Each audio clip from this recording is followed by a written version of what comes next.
तो स्वागत है आपका जीटी इंजीनियरिंग एकेडमी इस यूट्यूब चैनल पर। एंड मैं हूं गोकुल टेकाले।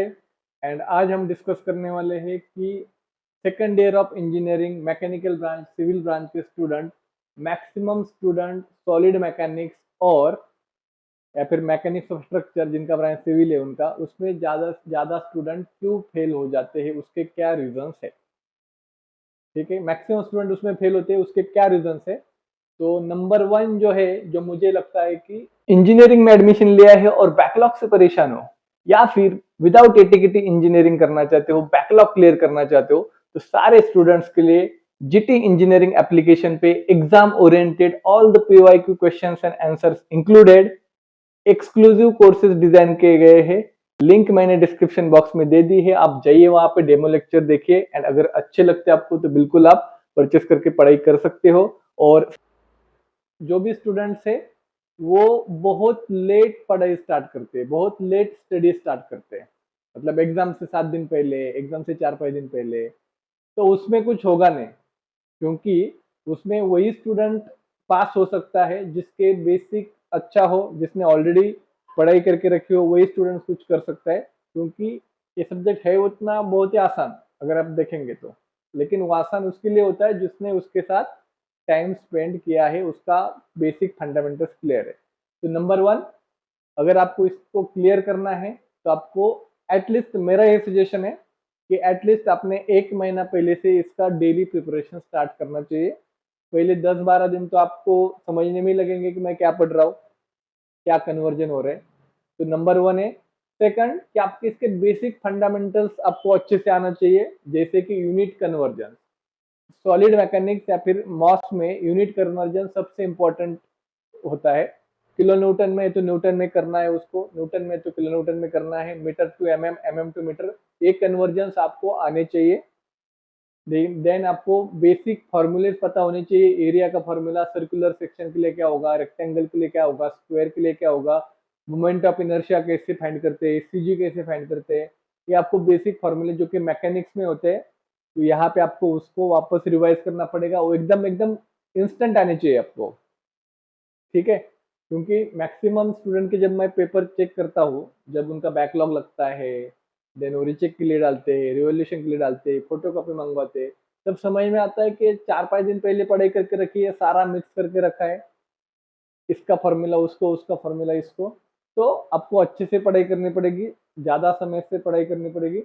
एंड आपको बेसिक आपका बहुत स्ट्रांग होना चाहिए। देखो, पेपर का नाम ही है, सब्जेक्ट का नाम ही है सॉलिड मैकेनिक्स, तो आपका प्रिपरेशन भी सॉलिड होना चाहिए, आपकी प्रैक्टिस भी सॉलिड होना चाहिए, आपका टाइम मैनेजमेंट भी सॉलिड होना चाहिए। समझ रहे हो बात को आप? ठीक है, तो पेपर का नाम सॉलिड मैकेनिक्स है, तो आपकी तैयारी भी सॉलिड ही चाहिए, तभी जाके आप उसको क्लियर कर सकते हो। ठीक है, सेकंड पॉइंट, आपको यूनिट कन्वर्जेंस बेसिक फंडामेंटल्स आना चाहिए। देन थर्ड, आपको practice practice practice practice practice करनी है। प्रैक्टिस करने से ही आप परफेक्ट बनोगे, प्रैक्टिस करने से ही आपको कॉन्फिडेंस आएगा, प्रैक्टिस करने से ही आप एकदम कॉन्फिडेंट बनोगे कि यस मैं इसको क्लियर कर सकता हूँ। ठीक है, मिस्टेक्स होंगी आपसे, वो घर पे होनी चाहिए, प्रैक्टिस के दौरान, एग्जाम में नहीं होनी चाहिए। अगर घर पे नहीं मिस्टेक करोगे तो एग्जाम में श्योर शॉट है कि आप मिस्टेक करके आओगे ही आओगे। समझ रहे हो आप बात को? तो प्रैक्टिस करना है आपको। देन प्रॉपरली जो भी आप स्टेप्स फॉलो कर रहे हो उसको विजुअलाइज करना है, उसको मेमोराइज करना है, क्योंकि सॉलिड मैकेनिक्स में छोटा वाले आंसर नहीं होते, बहुत बड़े बड़े भी आंसर होते, बहुत बड़े बड़े फॉर्मूले भी होते। तो उस स्टेप्स को आपको मेमोराइज करना है। Got it? ये करेंगे, अगर आप मेमोराइज नहीं करेंगे तो फिर भी आप एग्जाम में भूल के आने वाले हो, तो आपको मेमोराइज करना पड़ेगा। देन आपको सिर्फ बुक के ऊपर डिपेंड नहीं रहना है, अलग अलग पब्लिकेशन के अलग अलग बुक्स है, उसमें अलग अलग नोटेशन होती है, अलग अलग मेथड होती है। तो अगर आप सिर्फ बुक के भरोसे बैठोगे तो आपका कंसेप्ट क्लियर होना आप बहुत ज्यादा कंफ्यूजिंग हो जाएगा उस आपके लिए। ठीक है, अगर आपका बेसिक फंडामेंटल्स क्लियर है अच्छे से, तभी जाके आपको कोई भी बुक का हो जाएगा, कोई भी बुक से आप अच्छे से कर पाओगे। तो सिर्फ बुक के ऊपर डिपेंड नहीं रहना पड़ेगा, आपको दूसरे रिसोर्सेस का भी यूज करना पड़ेगा। ठीक है, जिस मैं सजेस्ट करूंगा, अगर आप रेगुलर कॉलेज करते हो तो ठीक है, वेल एंड गुड, वहां से आप सीख सकते हो रेगुलर। देखो, रेगुलर सीखना बहुत इंपॉर्टेंट होता है। ठीक है, अब हम इंजीनियरिंग स्टूडेंट है, रेगुलर से हमसे होता नहीं, मुझे भी पता है। लेकिन एग्जाम से पहले 1 महीना पहले आपने अच्छे से ईमानदारी से पढ़ाई करनी चाहिए, क्योंकि अगर अभी आपने नहीं किया ना पढ़ाई 1 महीने, तो मैं लिख के देता हूँ कि आप मुश्किल है बहुत आपका स्कोर करना, स्कोर क्या पास होना ही मुश्किल है। ठीक है, क्योंकि सॉलिड मैकेनिक्स जिनका क्रिटिकल में गया है, जो सॉलिड मैकेनिक्स सब्जेक्ट की वजह से जिनका ईयर डाउन हुआ है उनको पूछो आप।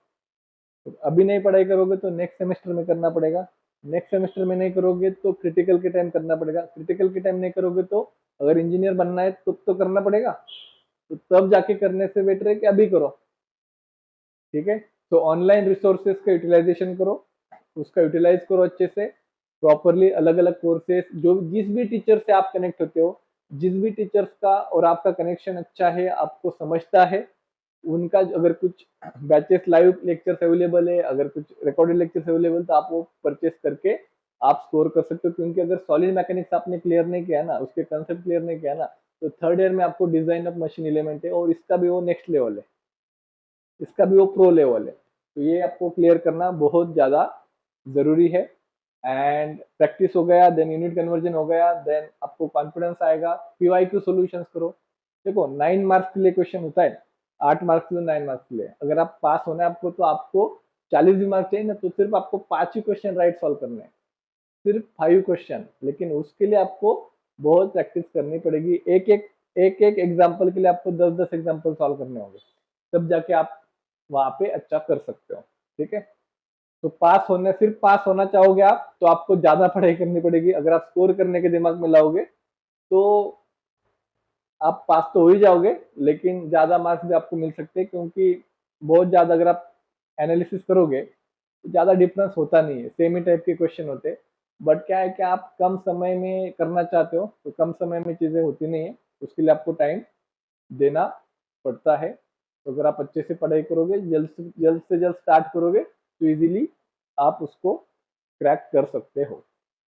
ठीक है, तो आपको क्या करना है, पहले तो बेसिक कंसेप्ट क्लियर करना है, यूनिट कन्वर्जन अच्छे से समझना है, प्रैक्टिस, रेगुलर रेगुलर प्रैक्टिस बहुत इंपॉर्टेंट है। अगर आप रेगुलर प्रैक्टिस करोगे तो आपको एक एक कंसेप्ट आपके क्लियर होते जाएंगे, एंड उसके बाद फिर आप उसको थोड़ा सा स्पीड अप कर सकते हो। एंड पीवाईक्यू क्वेश्चन सॉल्व करो अच्छे से ज़्यादा पीवाईक्यू क्वेश्चन सॉल्व करो। उतना क्या तो भी हो जाएगा अच्छे से, लेकिन 2-4 दिन पहले अगर पढ़ाई स्टार्ट करोगे तो उसमें कुछ होने नहीं वाला है। तो मेरा सजेशन है कि आप अच्छे से 25-30 दिन अच्छे से टाइम लो, पढ़ाई करो अच्छे से, अच्छा पोस्ट स्कोर कर सकते हो। पहले तो दिमाग में लाओ ये स्कोर करना है। ठीक है, अगर स्कोर करना है दिमाग में लाओगे तो एटलीस्ट पास तो हो जाओगे। अगर पास करना दिमाग में लाओगे तो पास भी नहीं होने वाले हो आप। ठीक है, क्योंकि ऐसा तो आपका मशीन तो इतना बढ़िया है नहीं कि 100% इफिशियंसी है, कि आपने जो पढ़ा वही आया, वही सब कुछ परफेक्ट होगा, ऐसा तो होता नहीं कभी। तो आपको मार्जिन ऑफ एरर रखना पड़ता है। अगर आप 100% दोगे तो उसका रिजल्ट आपके फेवर में 80% आएगा। ठीक है, तो 20% मार्जिन तो होता ही है मिस्टेक का, तो उसको कंसिडर करके आपको स्टडी करना चाहिए। एंड जितना जल्दी स्टडी करोगे, और 2 यूनिट करोगे ना, तो फिर पेपर में मत जाओ आप, 2 यूनिट में पास ही नहीं हो पाओगे। आपको करना पड़ेगा 3-3.5 यूनिट, तब जाके आप पास हो जाओगे। एंड बाकी कमेंट करके बताओ कि और कुछ चाहिए आपको हेल्प, या फिर इससे आप कौन से इस चीज़ों को आप स्टार्ट करोगे, तो कमेंट सेक्शन में बताइए हमें। हम कोशिश करेंगे कि अगर अगर का कमेंट अच्छे खासे आ गए, तो मैं लास्ट ईयर का जो भी पेपर था उसका मैं सोल्यूशन अपने यूट्यूब चैनल पे प्रोवाइड करूंगा। तो मिलते हैं नेक्स्ट वीडियो में। एंड बाकी तो प्रैक्टिस करिए अच्छे से, कंसिस्टेंट फोकस के साथ एफर्ट दीजिए। सॉलिड मैकेनिक्स का पेपर है तो सॉलिड प्रिपरेशन लगेगा, तब जाके वो क्रैक हो जाएगा। तो मिलते हैं नेक्स्ट वीडियो में। Thank you.